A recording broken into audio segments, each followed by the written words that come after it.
Hello and welcome to the BMW Group SA head office here in Midrand. I'm joined by Werner and he's going to be answering some questions we had regarding the F900R we reviewed recently.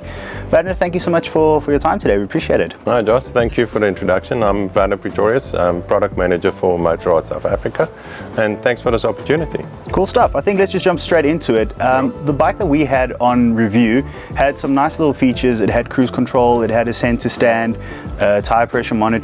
Were those standard for the model that we had? So when we design production packages for bikes in South Africa as BMW, we spec them quite highly, and it's due to add to the value proposition of the bike. So yes, those options were standard on that bike.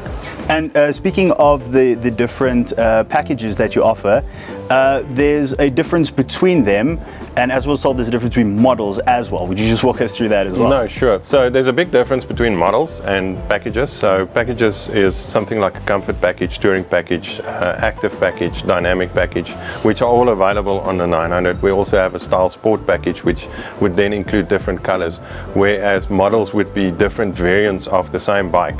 So in the 900 range, the models that we have is the 900R or the 900XR, but in its own, we don't see it as a different model, because to us it's completely a different bike. Got you. And then could you walk us through the different packages that the 900R is available? Yeah, so you've got the comfort package, which basically includes the keyless ride and the heated grips.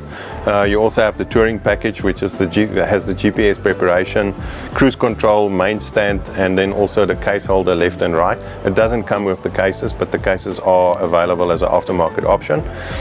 You also have the dynamic package, which includes the dynamic ESA, which is the electronic suspension for the bike, and the Headlight Pro, which would then include the daylight riding light and full LED headlight.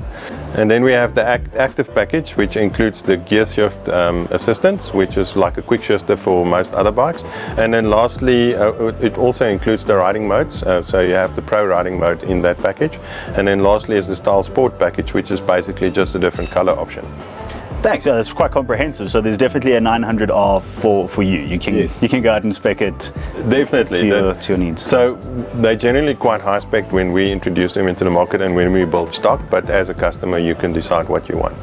And then the other thing that we found is the seat on the 900R. You said there are alternative options available in terms of that, both in height and comfort.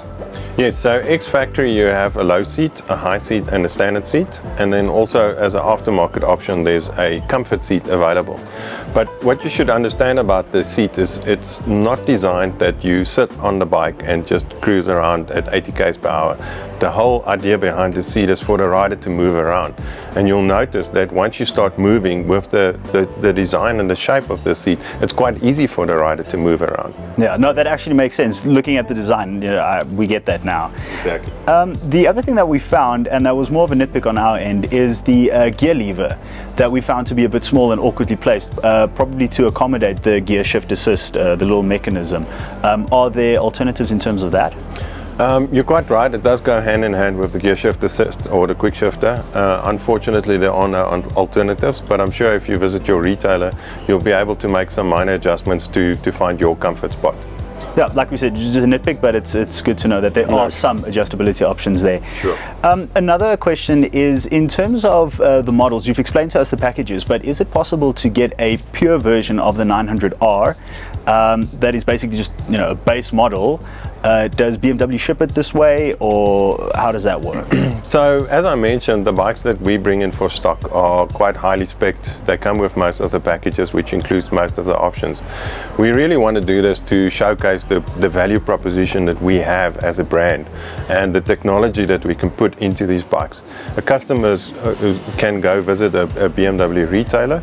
They will be able to assist the customer to build a bike to his specification at a much lower spec, which we won't recommend, because it doesn't really showcase all the functions that are really available and what makes this bike the great bike that it is.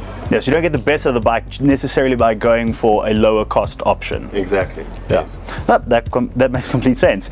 And then finally, servicing costs on the 900R, what would they look like? I don't have the costs for the 900 offhand, but the service intervals for the 900 are obviously your after your first 1,000 kilometers is for your run-in service, and thereafter it's every 10,000 kilometers or every 12 months. But generally speaking, the average service price for a minor server in the BMW range ranges between 1,800 and 2,900. Perfectly reasonable. There's nothing weird to look out for there. Well, that's it for questions from our side. Thank you so much for your time today. We really appreciate it. I would strongly suggest you guys get down to your nearest BMW dealership and check out the incredible range, because there's some really great bikes available. And if you guys like what you saw, please do subscribe to MotoTribe for more, and we'll catch you guys in the next video. Thank you for watching.